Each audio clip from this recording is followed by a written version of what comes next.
And welcome to another video in which I critique, or not necessarily critique, but give my input on another gadget.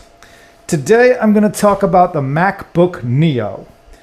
Before I get into it, I will point out that much like any Apple gadget, an iPhone, an iPad, anything really, what comes out of the box is not everything you need. You're going to buy accessories for it. All right? So let's get into it. The first accessory I want to showcase for the MacBook Neo is this sleeve by Waterfield Design. This is a navy blue waxed canvas and leather with neoprene on the interior laptop sleeve made for the MacBook Neo. And one thing cool about it is around the perimeter, the lip here is a magnetic lip. So it just clasps shut. Isn't that neat? Yeah, I like that. So, yep, I'll take this MacBook Neo out. Oh, there it is. It's so gorgeous. Good God. And it's a neoprene interior and a wax canvas and a leather handle right here. Exterior. So, that's the case I chose. So, the next accessory I want to go over is the screen protector.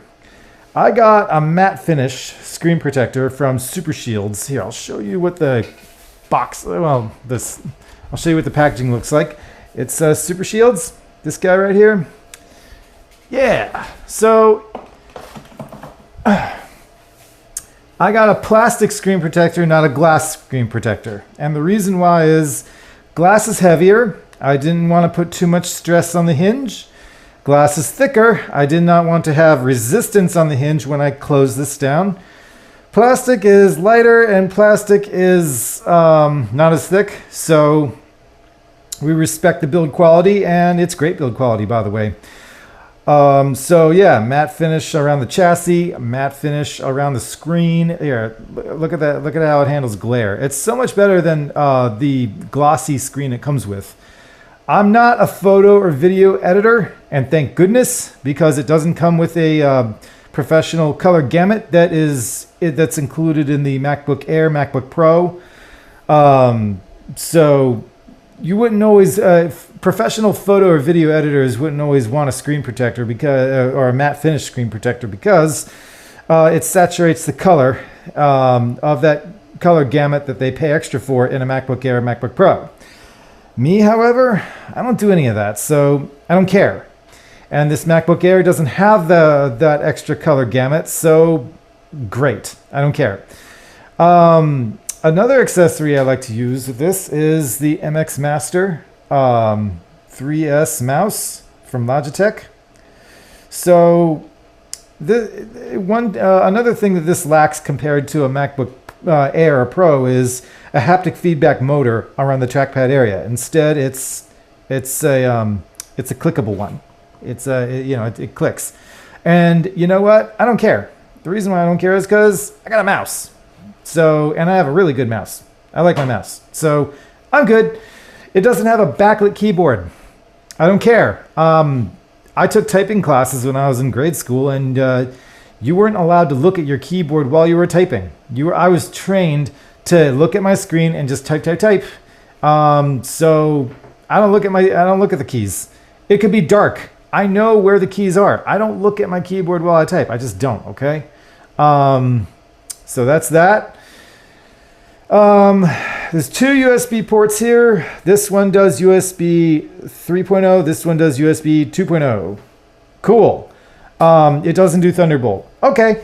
And it doesn't have Touch ID because I got the low-end model, the 256 gig model with no Touch ID. Okay. I have an Apple Watch. I'm good to go. So the Apple Watch will unlock my MacBook and will also dynamically fill in my password for me anyway. So I'm good there. The native support for this is one 4K monitor and at 60 frames per second. I'm good with that. What I use for a docking station is actually intended for a Nintendo Switch 2. This is a Genki Covert Dock 3. So this is for the Nintendo Switch. So it's USB-C input from a consumer electronic like the Nintendo Switch. Okay. And video out up to 4K, HDMI. Okay. And one USB Type A accessory. Okay. You know, this is plenty good for a Nintendo Switch 2 for on the go, and it replaces the dock. All right. This MacBook does not do Thunderbolt. It does USB-C. Oh, that's perfect. This is a USB-C, you know, on the go dock. That's great. Okay, so how does it work? Well, let's see here. We need Ethernet. Okay, yeah, because I like to do Ethernet when I'm at my desk. Okay, so for Ethernet, let me go ahead and grab this. All right. Yep, little Type A adapter there. Got some Ethernet going. Yep. Got the HDMI. We're going to plug that right in here. And then we have a USB-C cable here for the laptop itself. Come on. All right. All right. And, yep, there we go. Last but not least, we need power. All right, wonderful. So let's get this, let's make sure this works. All right, there we go. Okay, it took a minute, but yeah, there it is. Okay, so I'm gonna go ahead and plug in, well, first of all, I'm gonna close this to demonstrate that this can in fact be workable. Yep, okay, there it is, it's working. Voila. Awesome. Okay. So, yep, let's open that up. Fantastic. There's a web browser. All right, yeah, everything's working. Everything's great. Nice little portable docking station for on the go. All right, to complete the picture, let's use my keyboard. Yep, Keychron. Yeah. Okay. And let me go ahead and plug this into the USB 2.0 port because, you know what? It's a keyboard, you know? I don't care how fancy your keyboard is. USB 2.0 is definitely plentiful for a keyboard. All right, so there it is. Okay, let me just go ahead and get this out of the way. Yep. There. Okay, great. All right, wonderful. Okay, so got a keyboard and let's see. And I think that... all right, I'm still on. All right, let's see here. Let me go to network settings. Let me see if here. Let me see if the Ethernet port is recognized. So let me see here. Yep, settings. It's hard to read with this 4K display. Haha. All right, so Ethernet. Okay, under networks. Yep. Ah, look at that. See, it does recognize it. Beautiful. So I'm going to go ahead and then turn off Wi-Fi. And I'm going to go to Google. Hang on a second.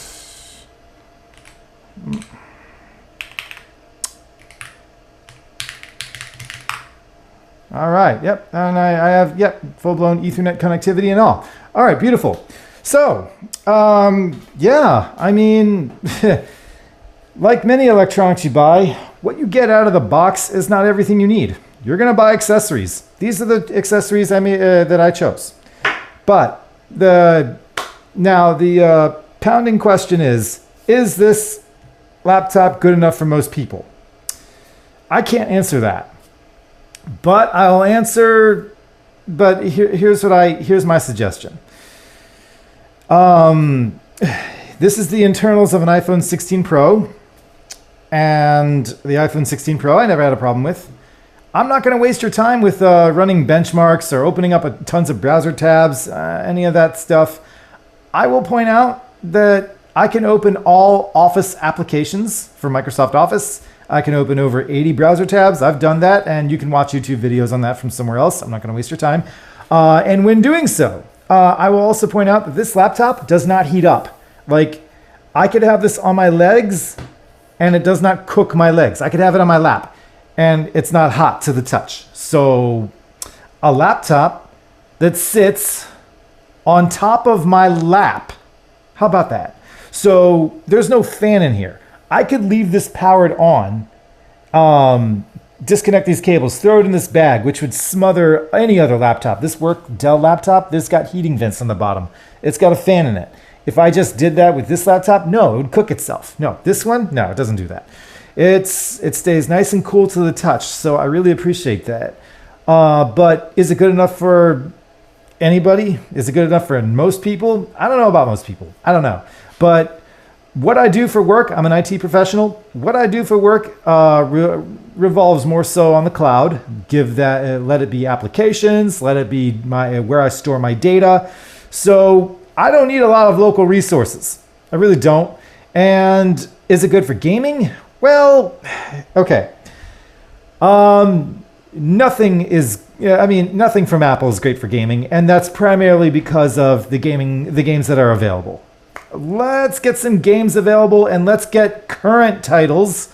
Like, I'm talking, if it comes out on the PS5 or the Nintendo Switch 2, it also comes on the Mac as it does on a PC. Once we get to that level, then we can talk about gaming on an Apple computer of any kind. But in the meantime, you don't buy an Apple for gaming. Let's be honest. You really don't. You find workarounds to get it going on an Apple machine, but it doesn't natively work as great as a PC because the PC industry has more games available than Apple. And that's okay. I personally prefer to game on a console. I want to turn on a game console, know that it'll work, and put down the controller and turn it off when I'm done. The end. I don't want to troubleshoot. I don't want to have to troubleshoot. I troubleshoot as my job. I'm an IT guy. So, let's say that someone buys this. It's a $600 laptop or $500 if you're a student or teacher. And it's not powerful enough. Their return policy is 2 weeks, but let's say it's been a month and you decide, oh man, I should have got a MacBook Air. A MacBook Air is double the price of this. I think it starts at $1,100. I'm not sure, or it's $1,200 now. But what do?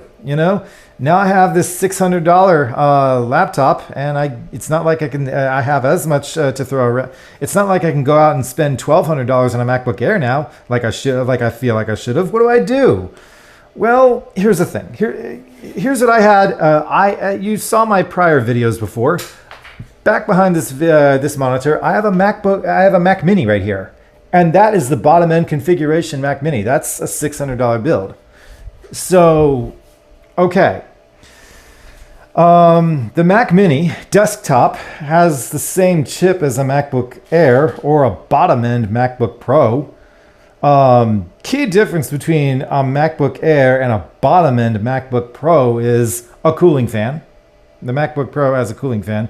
And when you go for the Pro variant or Max chip, then the performance starts to get starts to differentiate away from the Air. But the MacBook Air passively cools. It doesn't have a fan. It's fanless, just like the MacBook Neo. But it's got the same chip as the bottom end MacBook Pro, but the MacBook Pro has a fan. Well, the Mac Mini has that same chip as well. I mean, it doesn't have an M5 variant yet, but it will. You can get that in the regular, or you can get that in the Pro. But it has a bigger cooling fan, because look at this chassis. It's got a significantly bigger cooling fan than a laptop-sized fan would give. So it has better cooling capabilities, and doesn't fall back on a battery of a laptop. So more stable power, more stable cooling. Whatever chip you decide to put into that Mac Mini when you buy it, the Pro or the regular chip, it's going to outperform a MacBook Air too. And it's only $600. So for me, if I were to buy this MacBook Neo and decide it's not powerful enough months later, what I would do is I would get a Mac Mini desktop for my office environment for those sit-down tasks, and then have a MacBook Neo for those on-the-go tasks, or if I want to sit at Starbucks and have a latte and a croissant. that way I have something more robust and at the same price for those sit-down tasks that call for more strenuous resources.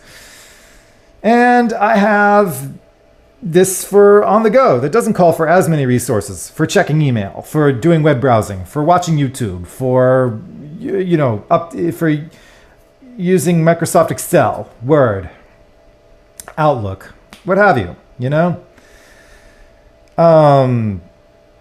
And the cost of the two of them combined, the Mac Mini and the MacBook Neo, is $1,200. That's around the cost of a bottom-end MacBook Air, right there. But the difference is, I didn't put all my eggs into one basket.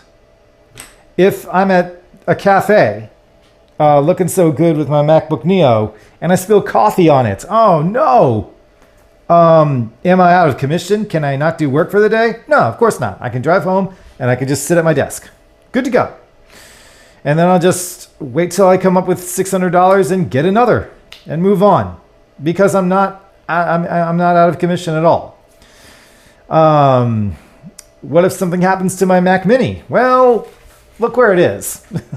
It's tucked behind this 32-inch 4K monitor in a 3D printed bracket. I don't see liquid pouring on that. I'm good to go. I did not get the Apple Care warranty on either of these products. I don't think it's worth it. $100, I think is what they asked for. I'm not spending, I would spend that on a MacBook Pro, absolutely. That's over $2,000. Sure. But $600? No. I'm not going to turn a $600 computer into a $700 computer over protection. Maybe if it were given to a school student in high school or younger, maybe. I've done IT work for a school system in Clearwater, Florida. I've seen what children do to the keys of a budget laptop. They pluck them off, they jam the headphone port into the audio input. They break off the headphone port. I mean, when a laptop is given to school kids, oh man, no. I mean, maybe I get a warranty, some warranty support there, but as an adult who takes care of his stuff, and anticipates taking my laptop with me to a cafe, and knowing that I can just work there, work around, put it away when I'm done, that's cool. Now, I have a portable docking station, but look at all these cables that the docking station creates. And that's a very tiny docking station. A normal sized docking station, like, okay, this is my work laptop. This is my work docking station. Look at all those cables. Look at this power brick. Look at that. That's a big docking station. That's annoying. Okay, look at the Mac Mini. The Mac Mini just has 3 Thunderbolt ports. Each one connects to a display. It's native. There's no docking station. A good docking station is around $200. A Mac Mini is $600. The price difference is $400. But the benefit I gain out of this setup is one computer sits at my desk, plugged in, no display link software, no docking station. It just plain works. One computer sits in a bag and is ready to go. When I come home, I don't have to take a laptop out and hook it up to a docking station and into all this. No, I don't have to do that. I have a Mac Mini. I have a full-blown desktop. I just put this together for you all so that you can get a video demonstration of me utilizing a docking station with the MacBook Neo. But in a real-world scenario, I wouldn't do that. I don't care. I do my work here on a laptop and on the go. My work stores on OneDrive or iCloud, on the cloud, okay. I throw it in the bag and then I drive home. And when I get home, I throw my bag in a corner. And then I get to working on my Mac Mini desktop, and I continue where I left off. I don't have to unhook or hook up any cables. I don't have to call my IT guy if my displays aren't working like they did the last time everything was plugged in. I don't have to mess with cables. I don't want to do that. I just want to throw my laptop in a bag when I'm done with it, come home, turn on a desktop, and pick up where I left off. We could do that now. And the best part is, at $600, if something better comes, I mean, who cares about the fact that this is the internals of an iPhone? I mean, many people wonder, well, the A18 Pro chip, I mean, what if Apple discontinues support for this in 3 years and doesn't have Mac OS updates for it? Hey, it's $600. If that happens and you work a job where you have to be within compliance of current software, you can spend another $600. You'll be fine. I mean, you're not spending $2,000 to $2,500 starting on a MacBook Pro. I mean, I wouldn't lose sleep over that. I know that $600 is still $600. I understand that there's cheaper Windows laptop options out there, but they're not as good. They're not. Is 8 gigs of RAM plenty? If you used a Windows laptop with 8 gigs of RAM, that would not be enough. But 8 gigs in an Apple machine is not the same. It's unified RAM. It's baked into the CPU. It runs differently. It runs more efficiently. 8 gigabytes on a MacBook feels like 16 gigabytes or more on a Windows laptop. So with that said, I do recommend this MacBook Neo. And if you buy it out of curiosity and decide it's not enough computing power for some tasks, get a Mac Mini and keep both. You don't have, I mean, with a very good laptop at $600 and a very good desktop at $600, you're not even anywhere near $1,500 yet. And you don't have to have your eggs all in one basket anymore. And they're low, and each computing solution is low cost enough to not have to have warranty support even. So it's a pretty good buy. I recommend it.